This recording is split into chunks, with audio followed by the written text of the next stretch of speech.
Dear God in heaven, I would like to thank you for today's day. Thank you for everything that you do for us, things that we're aware of, and the things that we mostly I would like to thank you for the messages that we have and the truth that you have given us because not a lot of people have what we have. So for that, we would just pray to say thank you for giving us the privilege of knowing you and your character and who you are. Please be with us as we're about to study, learning more about your character.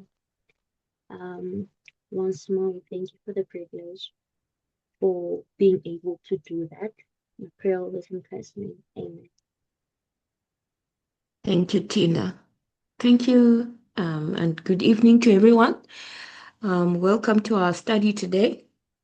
I hope it will be fruitful. You're welcome to to participate. I encourage that a lot, so that together we can learn together. Over the next 8 weeks, okay, no. First, I'll just say that I hope that you enjoyed the studies on generational trauma that were done by Elder Gracious, and also the prophecy study that Tina did last week. So over the next 8 weeks, um, Elder Gracious, Letwin, and Erica, they will take us through studies in equality. Erica will be doing a book review, and then Letwin will do some prophetic studies. The intention for these midweek studies is to catch up with the material because we are behind. There is a lot to study, both in terms of going back to remind ourselves of the things we studied and how we got to where we are, but also keeping in step with the new material that keeps coming up. So that's the purpose. So I encourage you to continue to join, and I hope that you will be blessed.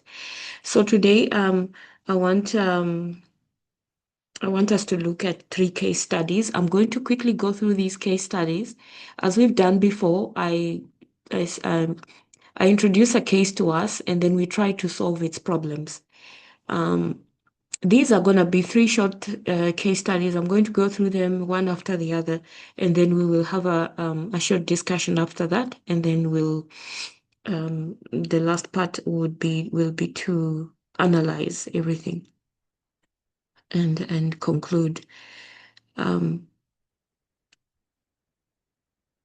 so yeah, the first case study. Okay, before I get into the case study, there is a very good study that Elder Terry did. Um, I don't remember the date nor the year, but in that study, she identifies the Sabbath as the seal of God. And then she makes a very interesting connection between the Sabbath and equality, that in fact, the Sabbath has always been a symbol of equality.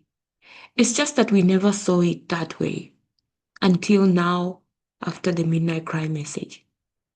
Therefore, in contrast, Sunday is the mark of the beast and it must be the symbol of patriarchy. Patriarchy, we know, teaches people to adopt gender specific roles that are founded in social hierarchies.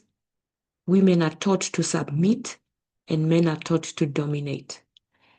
Having said that, let's get into the 3 case studies. The first one is about a man called Matthew. So Matthew grew up in a traditional Mormon household, um, governed by patriarchal values. He was the eldest of 4 siblings. He shared a joyful childhood, a very happy childhood with his 3 younger sisters, feeling a strong sense of responsibility to protect them. His family created many happy memories, and Matthew was taught that preserving this harmonious family life depended on our unwavering loyalty to the church and its leaders. When he became an adult, Matthew decided to become a missionary because the church ran this missionary program where they would send young people out into different countries to do evangelism. So he believed that God required volunteers, and he felt compelled to please God and the church. So he volunteered to go on this program. He was sent to Russia. He spent 3 years in Russia serving as a missionary in a tough crime-ridden environment. And then during this time, he faced significant adversities, enduring insults, being spat upon, evicted from buildings, robbed, harassed.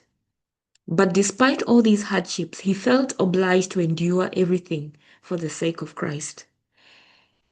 Communication with his family was severely restricted. He was only allowed 1 hour phone call on Christmas each year. So that prolonged separation and relentless difficulties left Matthew increasingly alienated from his family.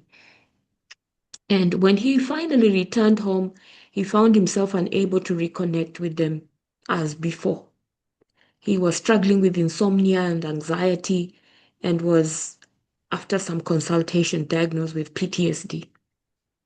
So this experience led him to question the beliefs that he had been raised with.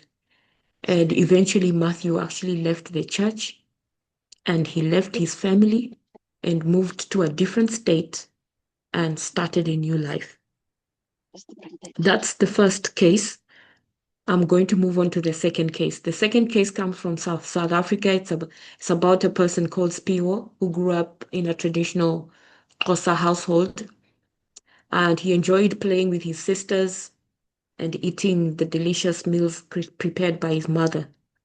During his childhood, Spiwo saw himself as no different from his sisters. They attended school together and shared household chores, but as a boy, he was expected to herd cattle while his sisters were taught to cook. His father was absent, and Spiwo never really knew him. So, as he entered his teenage years, the time came for him to undergo the initiation rituals, believed to mark the transition from boyhood to manhood. Along with other teenage boys, he was taken to the mountain where they spent 2 weeks learning what it means to be a man. These teachings included lessons on treating women as subservient and demanding obedience and respect from them. The boys were strictly instructed never to share what happened during the rituals. The circumcision was performed without any anesthesia. It was excruciatingly painful. Yet Spiwo was not allowed to cry or show any emotion. He was expected to endure discomfort with as what was expected of men. Then, when the initiation period ended, Spiwo and the other boys returned to the village where they were greeted with celebrations. Now they are recognized as men. Even their mothers are expected to honor and show deference to them. Although this new status felt as at first it felt strange to Spiwo, but he soon realized that he was now regarded as superior to his older sisters, even his mother, and all the other female relatives, simply because he had become a man. Case number 3, it's Job. Um, Job's childhood is from this is a story from ancient Israel. We all know who Job was. Um, so in that time, ancient Israel was marked by civil unrest. Yet Job found happiness in simple pleasures, playing with his brothers and sisters, sharing laughter, savoring the meals his mom prepared. His father was a soldier, but he tended the sheep when he was not away at war. And Job often helped him in the fields while his sisters assisted their mother with household chores. It was a time when all boys, when they reached a certain age, they were expected by royal decree to join the army, regardless of their own wishes. So when war broke out, they were conscripted to fight. In the crucible of battle, Job and his peers were forced to mature quickly, learning to wield swords and spears to kill and to confront the reality of death without fear. Though Job was deeply afraid, he felt he had no choice but to do what was required of him. As he proved himself in the army, he steadily rose through the ranks to become a general. Victorious returns were met with celebration and honor, for the security of the community rested on the armies and the shoulders of the generals. So this recognition filled Joab with a sense of pride and importance, knowing even the king valued him. Yet behind the accolades, Joab was haunted by memories of war, having witnessed countless deaths and taken many lives himself. Despite his reputation as a great man, he suffered silently from flashbacks and intense anxiety, never fully realizing the toll the, that these experiences had taken on him. Okay, so those are the three case studies. Let's discuss now.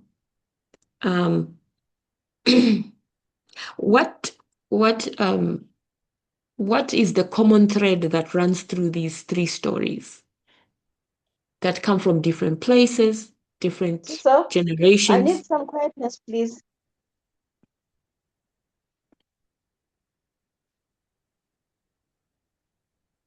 Yes. So what is the common thread that is running through these three stories that we have read? One from ancient Israel, one from South Africa, one from the US. Have you recognized any commonalities in these three stories of three people coming from completely different cultures? Yes, Can Elder. I try? Oh, Okay, Futi, go ahead. Um, one that I've just picked up is, although I didn't get fully the first one, but with the two, oh sorry, with the two, I realized that the last two, there's some pain. In fact, at first, life seems to be smooth, like it's kind of a normal, it's in the family or in the upbringing, but things Mm, tend to change as the boy is approaching manhood, whether by going to war or by going to initiation. And there's a lot of pain that they experience there, physically, emotionally, and that pain they are forced to endure and act like they don't feel anything. Then they come back, and for sure, it's there. The trauma is there, whatever mm, level of trauma is there, mm. but they have to suppress it and act like there's nothing. Then it as the time goes by, it comes back as something else, whether it's some disorders, or yeah. So there's that trend that I've picked. Thank you so much, Futi. So there is pain. The first story of Matthew is that he's forced to go to Russia as a missionary, and life is really, really tough there. Oh, And this marks a transition between being a boy to being a man. The same happens with Spiro. With Spiro, that transition is more clearly defined. He has to go to the mountains and go through the circumcision tradition. And that is what marks the transition from being a boy to being a man. And all of a sudden, from it, obviously, it includes pain, a painful experience, but that once he's through that experience, he becomes great. The same happens with Job from ancient Israel. All boys, when they reached a certain age, were expected by default to join the army. And if there was war happening, they would have to go and fight. All of a sudden, this young boy who's grown up playing with his sisters has to now become a man fighting, killing people at war. So thank you so much. There is pain at the point of transition. me? Are there, yes? Yes. I wanted to say that all of them have all been taught patriarchy, and it wasn't their like they didn't choose it; it was forced on them. Each one Huh. of those people didn't have a some. The patriarchy was taught in those areas that they were in those circumstances they were in. It was taught, Mm, and they had to be that, and yes. yeah, the society. I'll use the word force because they weren't like that until those circumstances happened. And they said, just like the one with who went through the initiation, they told him being a man is being like this, like this, like this. And before that, prior to that, he didn't have that mindset. But when he comes back, it's now put on him that if you do this or don't do that, you're not man enough. If you cry, you're not man enough. So it's all been just shoved down their throats with every single Yeah. one of them. Even that time who went to war, same thing. If the minute you show any emotions, you're not man enough. All of those things are just shoved down their throats. And I would think it's arguable though that they didn't really have much choice in the matter. It was just But I shoved think you're in right, that. because it's what society expects of them, right? Because if a closer boy doesn't go through circumcision, what's going to happen? It Yeah, gets I think discriminated. bullying, they're not men, that's discriminated. They're not Why? considered men enough. Yes, they They're are not not considered men recognized enough. as men. Yes, they are not recognized. So you will never become a man. You will forever be a boy. And that means you will not get the respect. You will not get that favorable um, consideration from society because you are a boy. So already there is that hierarchy between boys and men, which is a problem also. Okay, so yeah, I think the word that you're really trying to find is expectation, because patriarchy is a system that expects men to suppress emotions, um, even when they're going through a painful experience. So Matthew has been this Mormon person. This Matthew has been taught from childhood that in order to make God happy, and in order to make the elders happy, he needs to become a volunteer. And as a volunteer, he's going to have to go to an unfamiliar environment, expose himself, subject himself to all the hardships that are connected with that environment. Let's say he's sent to Africa, to some poor area in Africa, or in his case, he went to China, to Russia, in a very crime-ridden environment. He had to endure all that pain because he needed to make God happy. So as a young person, or any person, you growing up in this culture and in this mindset, if you needed to make God happy, you needed to go through this painful experience. So with Spiwa it's the same, and with and also with Job it was the same. Literally with the second case and the third case, there was obvious compulsion, whereas in the first case, the compulsion was not so obvious, it was indirect.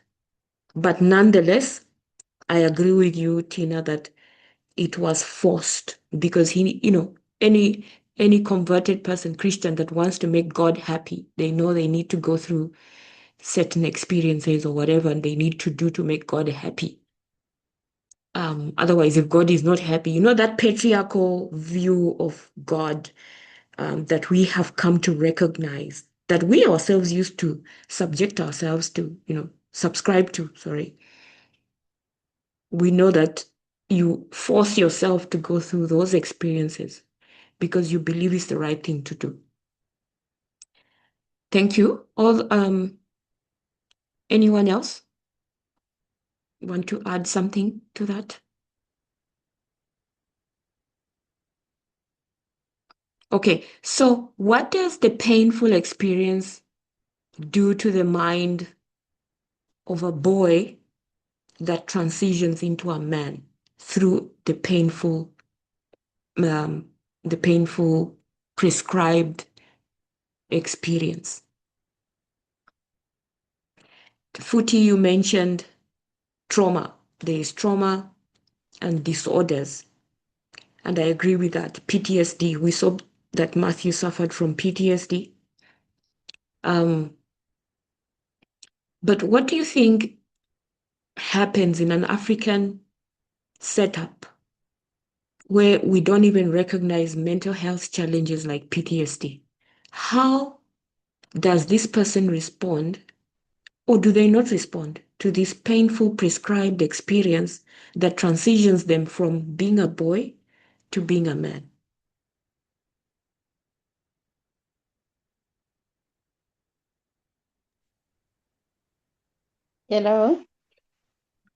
Yes, Futi.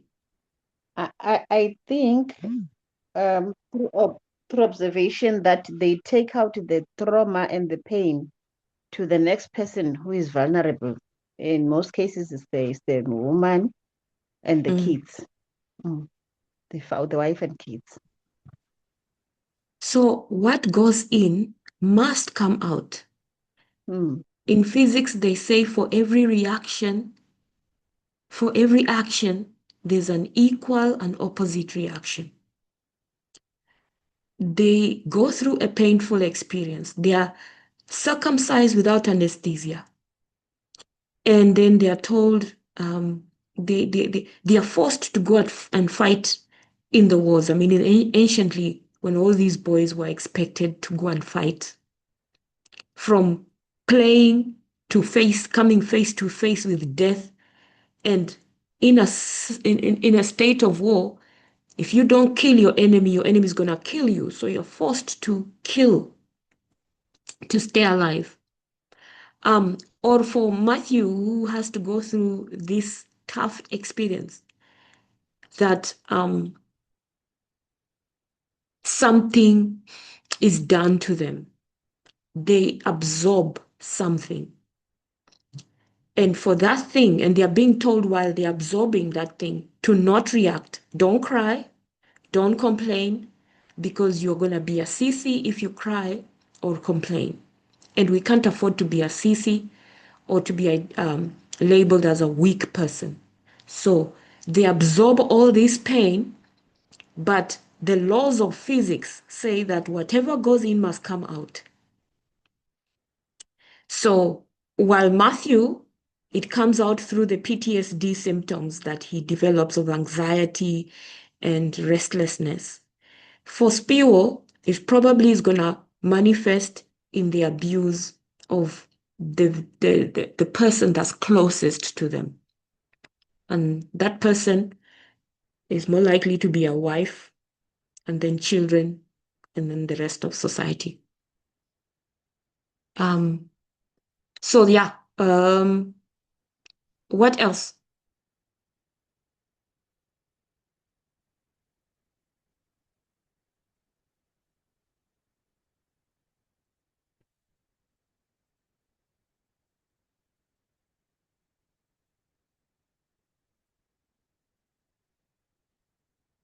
This is an infographic of what we are trying to discuss, and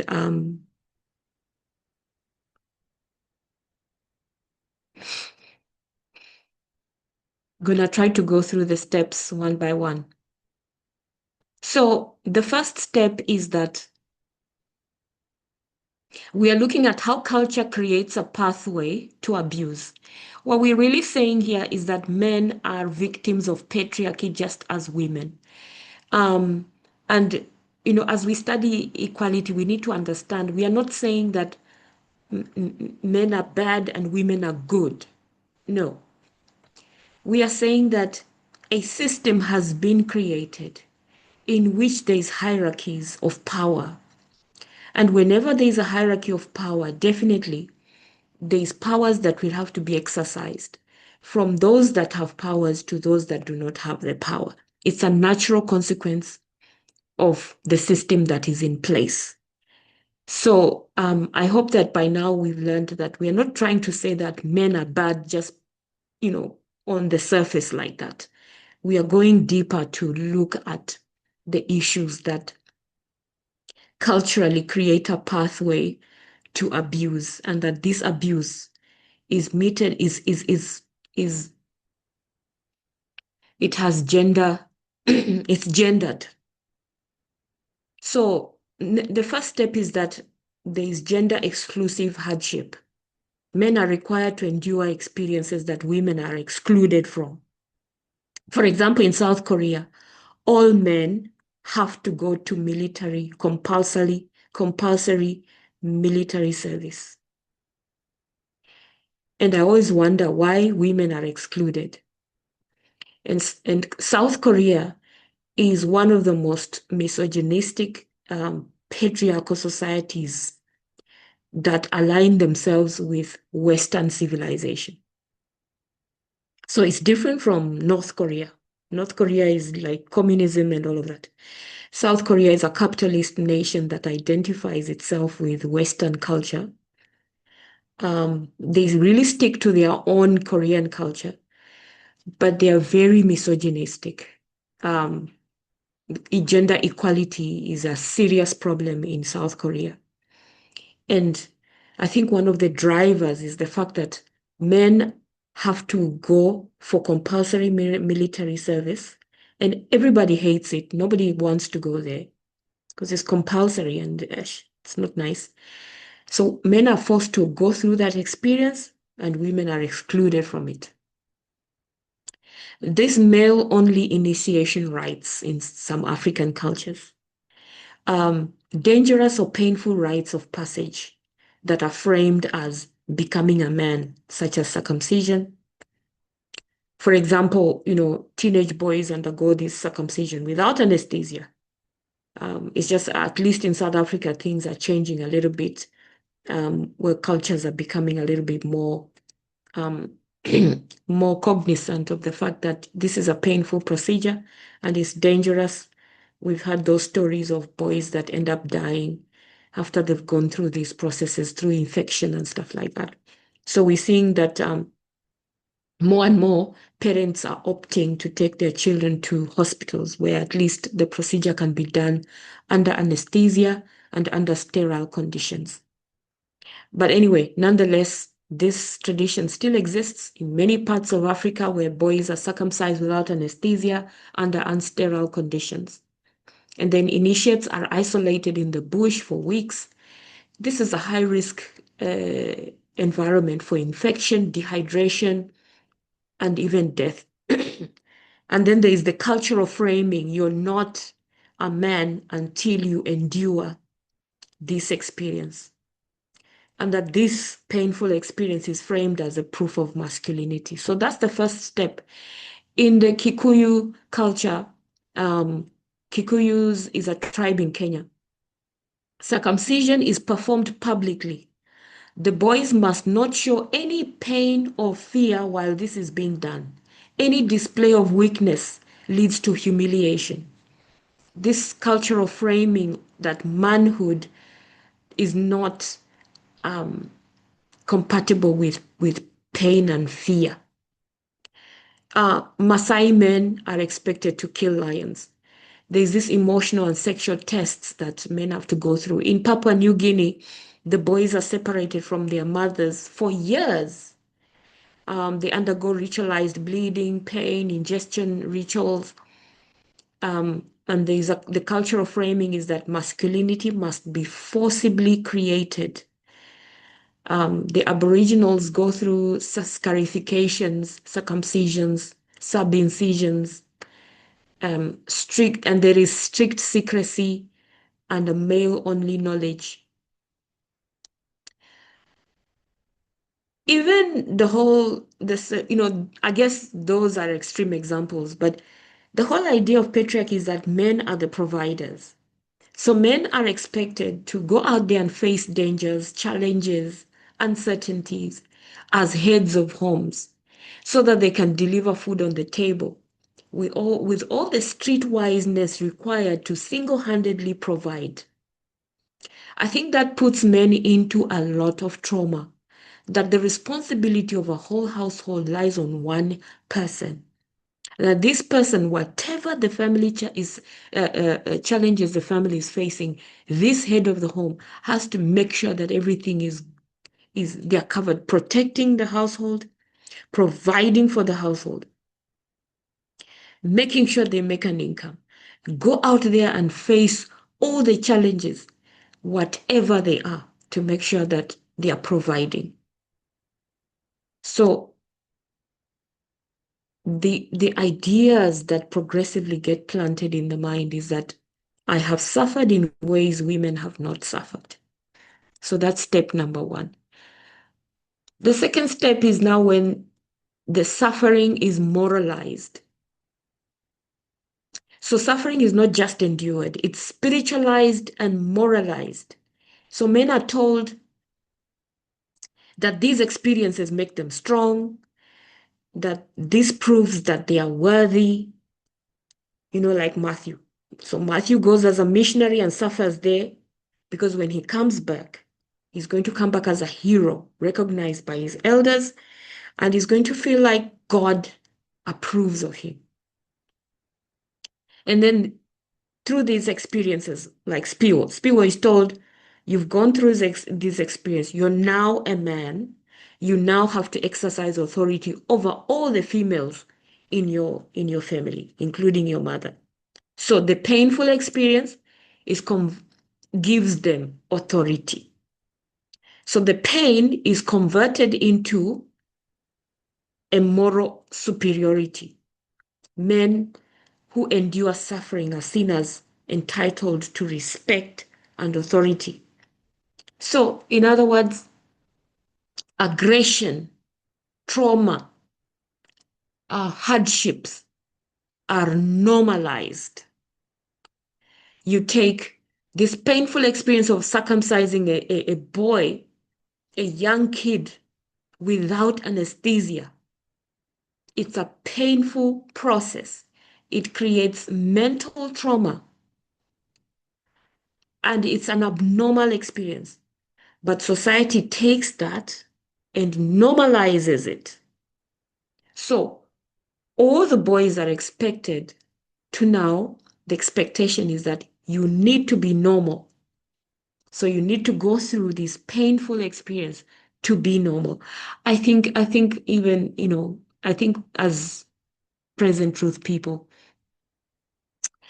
we really can identify with this mentality because in the past we used to punish our bodies thinking that we are doing God a service, where we normalized pain and forced these expectations on everyone. And then, of course, masculinity is defined as emotional numbness.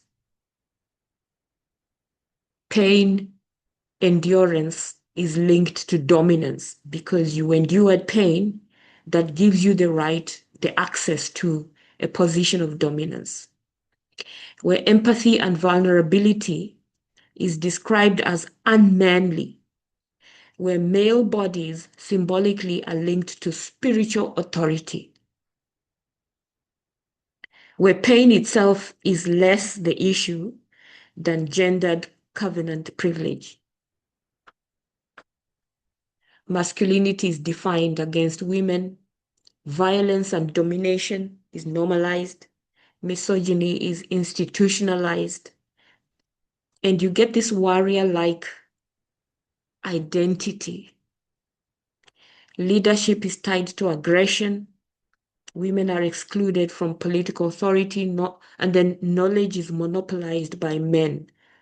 This is very important, and it's much more expressed through the story of Spiwo, because in that culture, when you go through an initiation process, you're never permitted to reveal the experience or the things that you were taught or told during that experience. So it makes the men feel like they have this special knowledge that no one else has.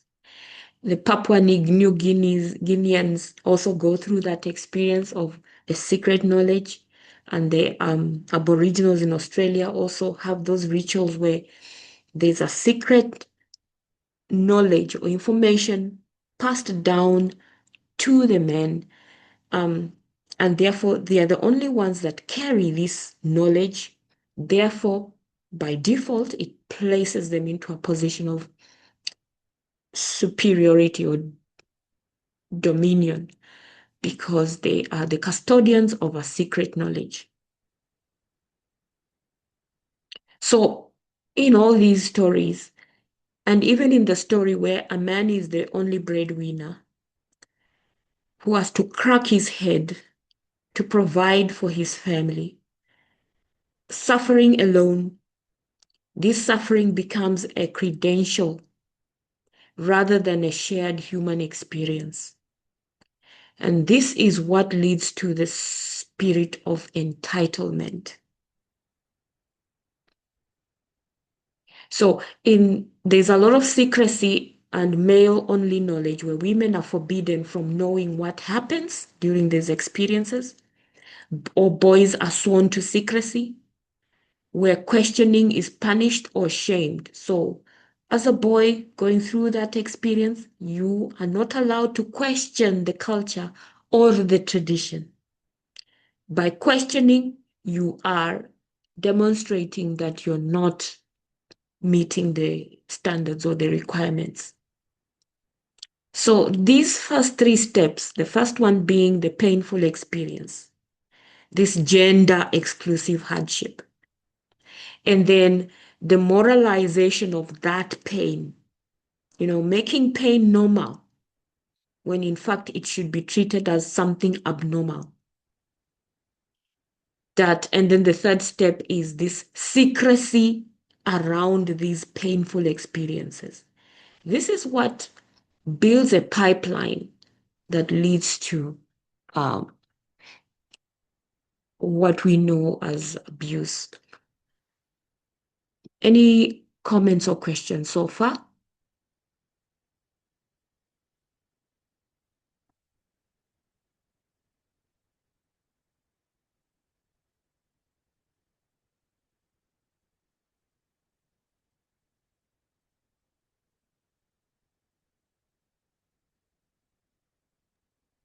Hello, hello. Hello. Hello. Okay. Okay, go ahead. Okay, I can maybe can give the chance to the other voice that was coming. Okay, who was that other person? I didn't get the voice. Oh, it's me. Oh, Kudzai. Okay, go ahead. Yes. Hey, I've been kicked out. I think maybe twice. So I've missed some few points that I think you spoke about. But from what I heard, yeah, it's it's said that men are also victims of patriarchy, as you've said, because we've always thought that it's on the side of women, like men oppressing women. But when you mention that even men also are victims, it becomes worse because it's not just one side. When you look at females or women submitting to men, you would think that, this is bad. They shouldn't be doing this because they're not supposed to be doing that. But also, when you look at men as well, doing what they're not supposed to be doing, it's not like there is one side here that is clean or that is innocent. Like both sides are just victims of this. It's just that, and it shows how deep this patriarch is and how difficult it can be to actually unlearn everything. It's been 6,000 years. People have been trained that this is what you must do as a man, as you were mentioning. And on the other side, women are also being told that you must submit, you must respect a man. You mentioned an example there of a guy that after they went to the mountains, they came back, they realized that, okay, now I've got authority. Like my older sisters, they're respecting me as if it's something that is good, but it's actually deepening this patriarchy on both sides, on women and also on men. So we are learning a lot. Thank you for this study, Elder Day. Sure. Yeah, and I think I know that is difficult when women who've been victims of abuse. Women have suffered a lot. We know some of them have ended up being killed by their partners. We know this happens a lot in South Africa, and I don't want to be misunderstood to as if I'm sympathizing with men. I'm not sympathizing with the, abusers. But like we've learned, even though the thing is that even though you're going through a difficult situation, even though you've been raised a certain way, that's not an excuse to be violent and aggressive to someone else. I hope we see that. Even though men go through these experiences that literally turn them into abuse machines, there is no excuse for someone who is bigger and physically stronger to abuse a smaller person. There is no excuse for men exercising dominion over women, especially when we have come to the knowledge of the truth. And we are recognizing that patriarchy, that's why I started with that. Patriarchy is the mark of the beast, is the mark of Sunday. And Sunday represents patriarchy, in fact. Sunday worship. And we know Sunday worship is the alternative worship that was orchestrated by Satan. So patriarchy has been designed by the enemy of God's people. So just because we are raised up in this culture of patriarchy, that is not an excuse for men to exercise dominion over women and for women to subject themselves to that domination, or whatever the word is. So here, what we're trying to do is to really be honest with how things play out, so that we don't start to see each other as the enemy. We just need to recognize that, be able to identify behavioral patterns that are rooted in patriarchy that we ourselves may still be displaying. Yes, Futi? Yes, Elder. I was also going to say thank you so much for this. We are learning a lot. It's so touching to understand what is it that is going on on people's minds. Some of these things you watch and you see on daily basis, and it's just not easy to explain what is it that is going on the minds of men, so to speak. One of the days I just visit one of my GPs, the doctors. So he was just checking on me. He knows my situation, and he said something. He's a male. He said something that really on my mind stayed for some time, as to, I wonder then, why is this thing all happening? He said, when in a broken relationship, like maybe you are going through a divorce, no one is a winner. Even the perpetrator himself suffers. Then I was then why are they, because you think that maybe there's something that is he said the perpetrator suffers even worse than the victim. That's what this daughter was saying. So what I'm trying to say is, some of these things, now I'm getting the answers. How I wish, because as you have already said, we don't hate anyone. We love our men. We are all in God's image. We are all human. But you have already said this patriarch is a spiritual matter. Then how I wish we could just take that as serious as, I don't know, with the most serious note, to know that this is a spiritual warfare. Then if it's a spiritual warfare, then it means it's only by Christ that we can overcome. Then with these small things, yes, it seems like a very big mountain in front of us, having been, engraved in the minds of men and women, the culture and stuff. But even so, Christ is to this, to Christ, this is just a smoke if we surrender everything. Culture is nothing to Christ.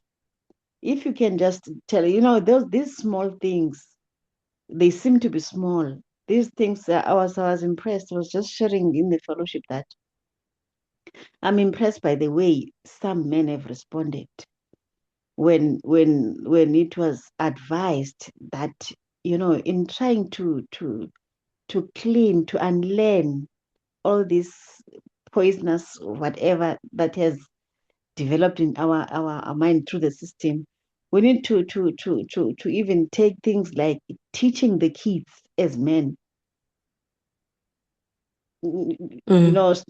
stopping to think that teaching the kids is for women. So it's those small things, baby steps that are going to help us as men to unlearn this thing of a patriarchy. It's not that difficult, I believe, if we trust and obey.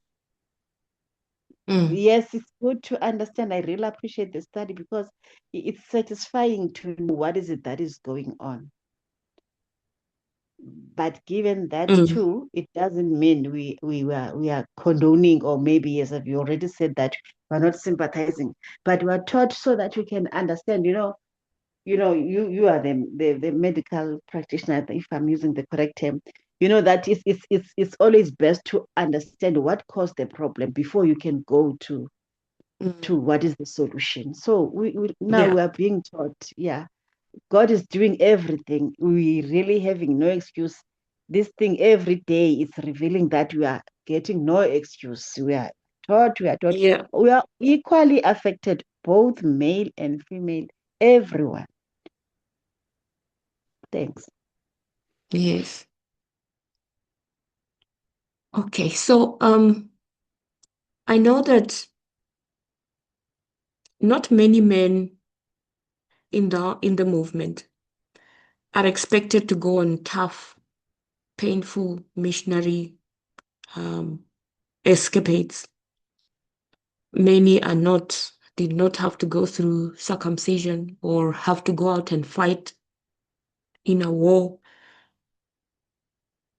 But many men here, if you are a man in the movement and you are the provider, the only provider for your family, you need to be very careful of how you view your partner and your family in general.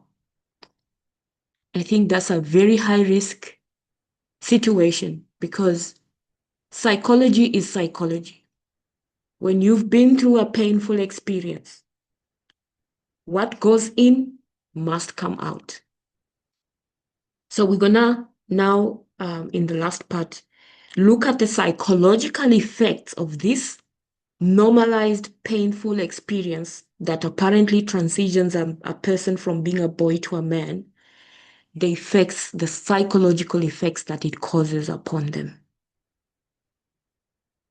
The first one is in-group superiority. In other words, we know something that other people don't. We've been through an experience that others have not been through. Number two, desensitization to harm. I'm sorry, and this is so critical. You go through this painful experience.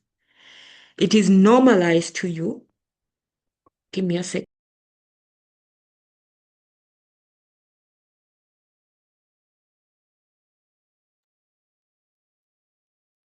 And so what it does is one becomes desensitized, sorry, to harm. If someone is desensitized to harm, they will be more likely to inflict harm on the next person without feeling any remorse. Because, you always wonder in these cases of domestic violence, how can somebody who says they love someone beat them up and leave them with bruises all over the body? But they say they love them. Like, what kind of psychology is that? I think one of the factors is that there's been a desensitization to harm because the person themselves goes through a painful experience. I mean, going out to work and hustle and make sure you're providing money for rent, for food, for all the needs of the people that are under your care, that you've placed under your dominion.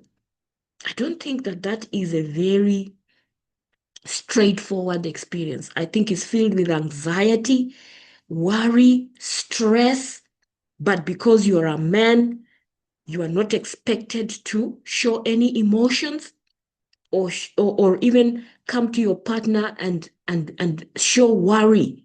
Because if you show worry, your partner will be like, oh, if when are you worried? What about me? Who is under your care? So I think even the whole psychology of being a provider, it's traumatic. And yet it is normalized. So this provider goes through this experience and they become desensitized to harm. I mean, imagine you are the sole breadwinner and you're a man, you have a wife and children that you're taking care of, and financial decisions have to be made. I think automatically, because you are the breadwinner, you feel that your opinion will be the one that overrides every other opinion. And if you're not careful to put proper measures in place to prevent yourself from becoming an abuser, you will naturally drift into that direction. I think that's why even Elder Paminda, when he did these studies on marriage and relationships, I think in 2022 or 2021, he made it very clear that if you are a sole breadwinner, you have no right to all the money that you make. You need to share it. You literally need to pay your partner. You need to sit down together, both of you, the person that is earning and the one that's not earning, and you share that responsibility equally, just to avoid getting mentally into that psychological space where you feel that you have a right to decide, to make decisions, because you are the one out there suffering to make that money. Someone was saying something. Yes, it is me. I can't hear you now properly. What did you say? Ish. Okay. Can I repeat?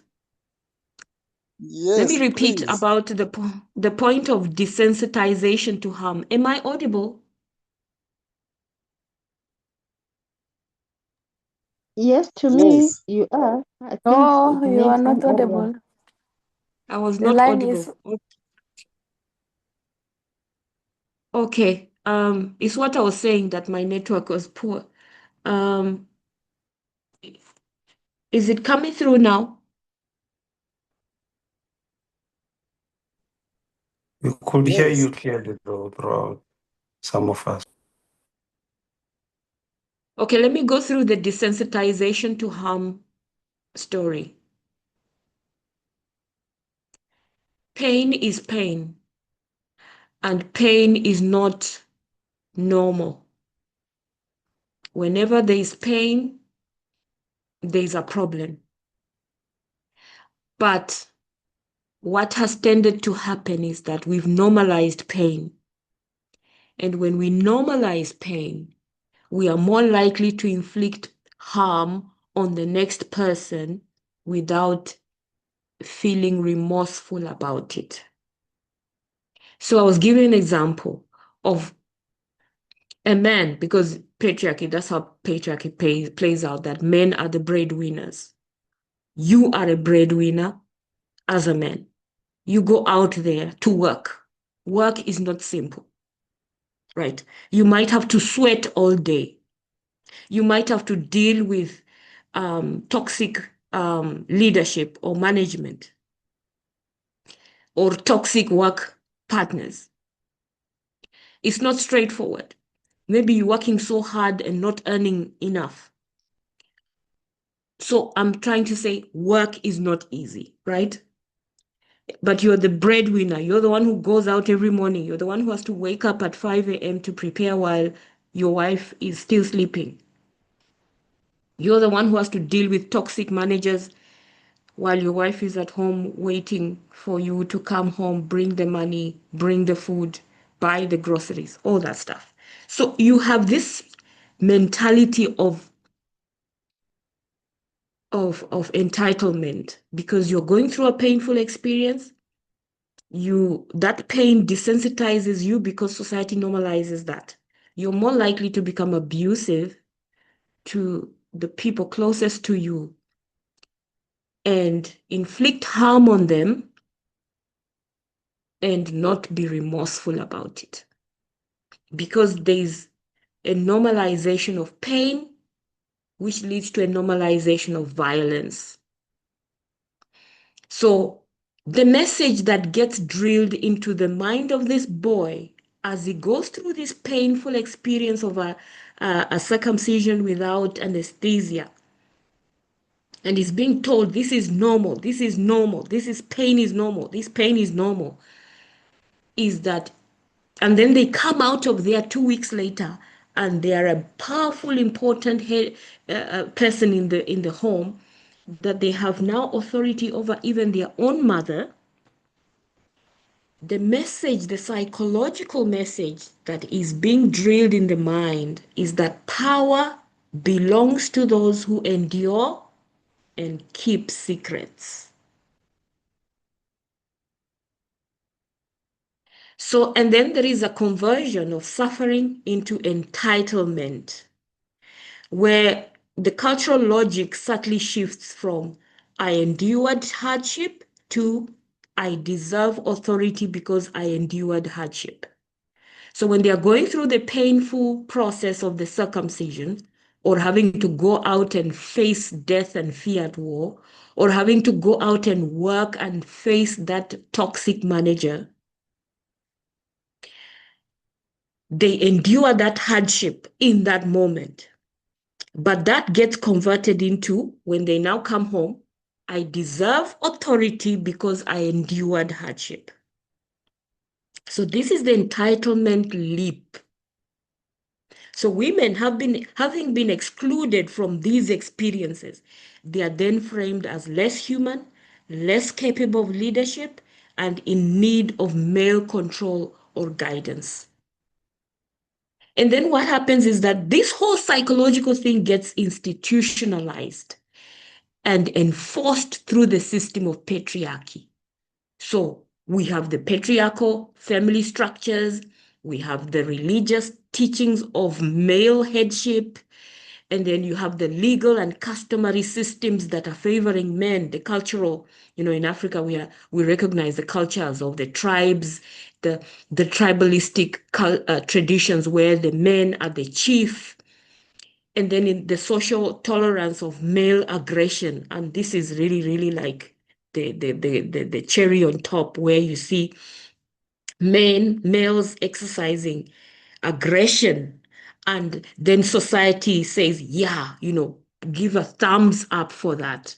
Because as a wife, as a sit-at-home wife who's waiting for my husband to go out there and face the world, I expect him to bring the money, and as long as he's bringing the money, if he's going to exercise aggression on me, I'm going to say, oh, well, he's tired, he's been working so hard, he's frustrated at work. So my job is to absorb all that aggression and make him feel at least let him come home and take out all that frustration on me. I'm happy for him to do that because he's out there most wrestling with the world.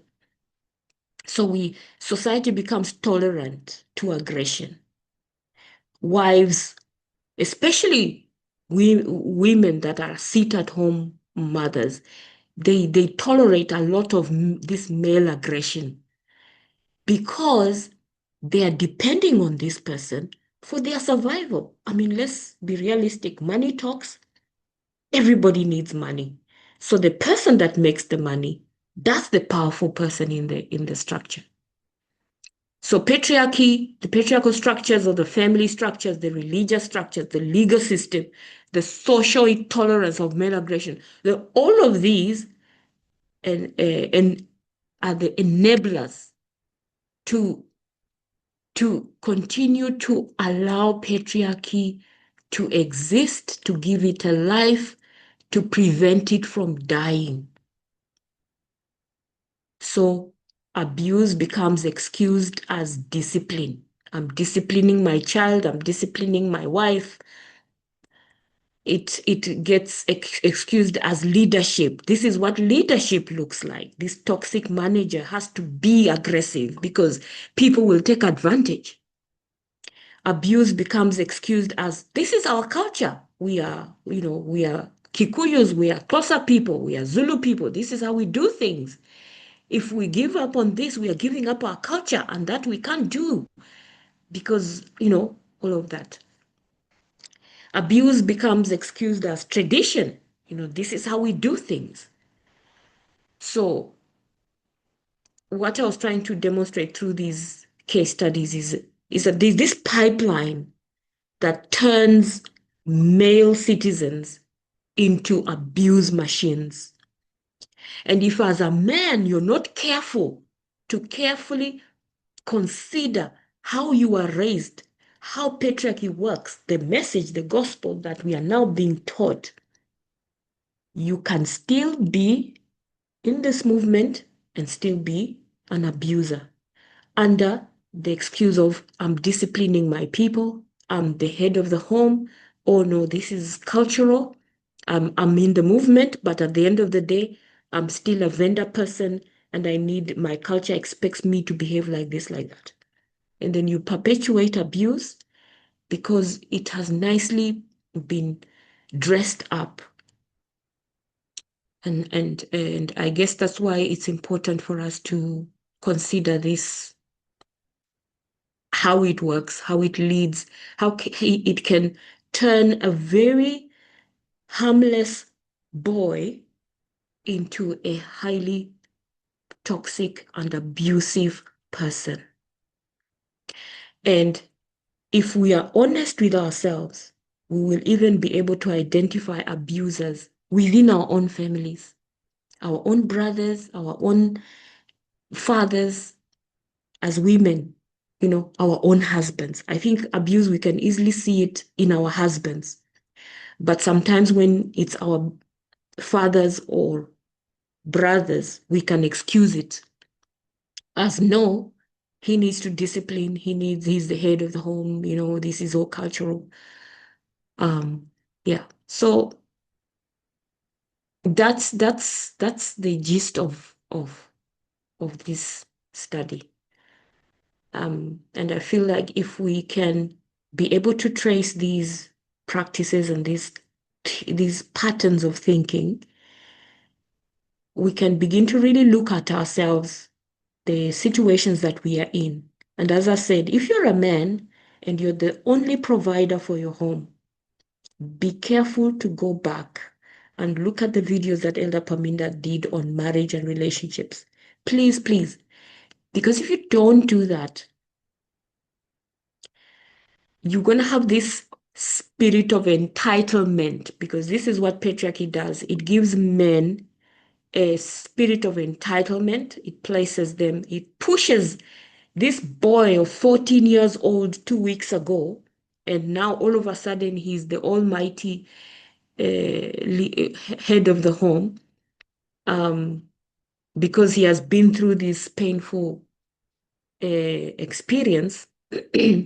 where pain has been normalized, and turn that boy into an abuse machine. And then when now the message comes to rebuke, we're like, oh,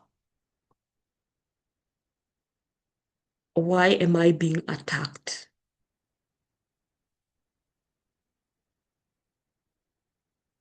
Yeah, so the Sabbath is the seal of God. It's a symbol of equality. God wants to take us back there. And then Sunday is the mark of the beast, and it's a symbol of patriarchy. Patriarchy teaches people to adopt gender-specific roles that are founded in social hierarchy, where women are taught to submit and men are taught through their experiences, especially these painful experiences, to dominate. In contrast, I can give an example. If you are in a relationship where both of you are working, man and woman, husband and wife, you're both working, you both go out there and wrestle with your employers and go through all those painful experiences, and you come home, you're more likely to psychologically treat each other the same. This is something psychological rather than spiritual, or I'm not saying what I'm not refuting what Footy said. Patriarchy, this is a spiritual warfare we're in. Yes, it's a spiritual warfare. But what I mean is that when you go through these processes that as a man, and you gain this mindset of, I'm entitled to making decisions. I'm entitled to tell my wife what to do. I'm entitled to discipline. I'm entitled to be the leader because I'm the one making the money. That is psychological. And psychological, I want to just make sure we understand what that means. Is it's arising in the mind related to the mental and emotional state of a person. So a person goes through an experience, a happy one or a painful one, and then what happens is that it changes the mind. And the way the mind changes is related to the mental state or the emotional state that the person is in. And then it affects behavior. So it's still possible to exercise abuse while still thinking that patriarchy is wrong. So yeah, it calls for us to really search ourselves and put into place, identify, you need to sit down with yourself and be honest with yourself and make all these calculations. Know who you are, how you were raised, what experiences you went through, what experiences you're going through on a daily basis, and how that is affecting the people next to you. Because the people next to you are the ones that suffer the most. And then if you identify any problems, you need to make direct efforts directed at those specific problems, like doing a real working out your salvation with fear and trembling. That's the work we are meant to be doing. So yeah, that's what I've got for us today. If there are any questions or additions, you are free to speak up now. Otherwise, I hope that it was beneficial and clear.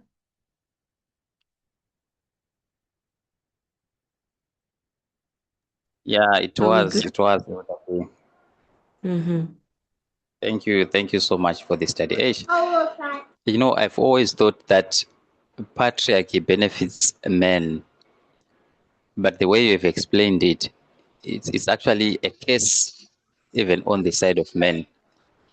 When you look at Yeah. how you have explained it there, that men, there is so much that is expected of us.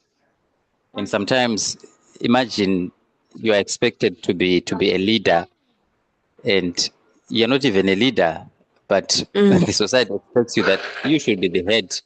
You should be the head of the house. You should do this, you should do that. Because being given authority doesn't mean that you are going to be able to use it properly. Some people, they just have authority, but they don't really know how to use it.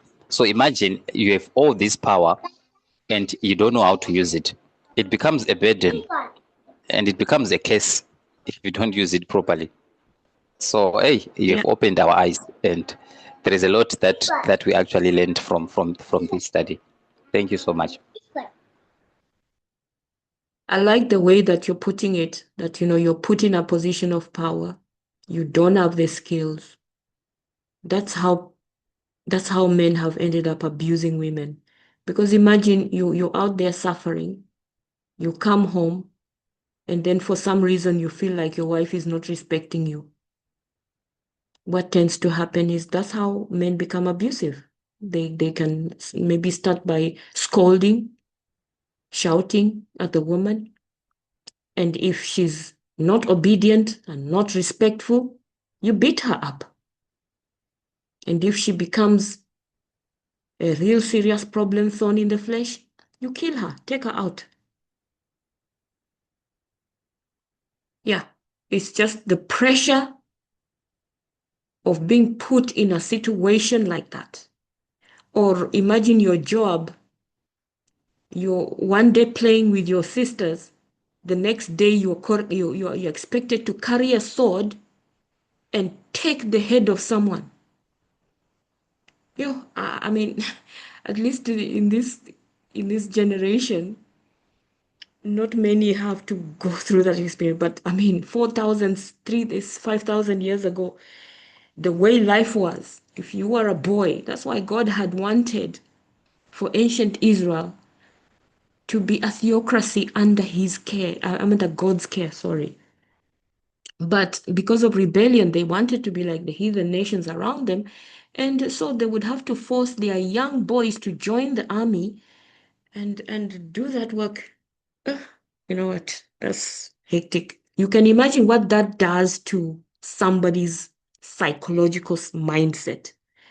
Or when they've gone to war and come face to face with death and then come home, and how will they treat the women that don't have to go to war?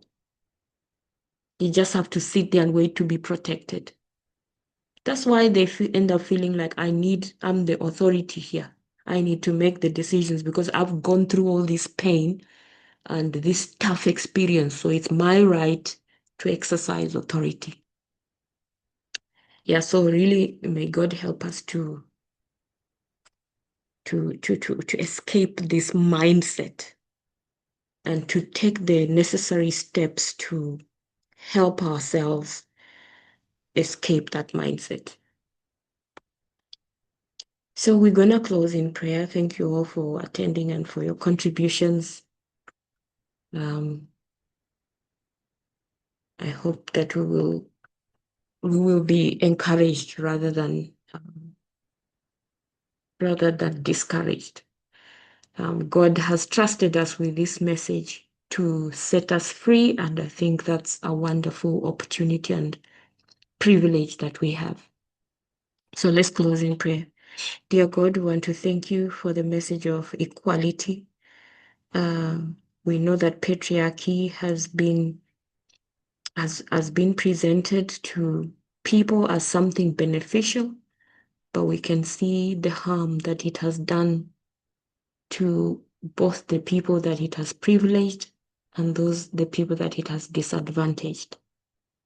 And this is not the state of affairs that you have purposed from the beginning. And it's the reason why you have raised us up as a people and given us this special knowledge so that we can be transformed and become as Christ is in our thinking and in how we treat one another, especially with regards to gender issues. So if we are finding ourselves in those circumstances that can easily lead to abuse, may you give us the tools to escape that mindset and that situation so that we will not be abusers of your people. May you continue to protect us in the course of the night as we retire to rest, and bless us for the rest of the week. In Christ's name we pray. Amen.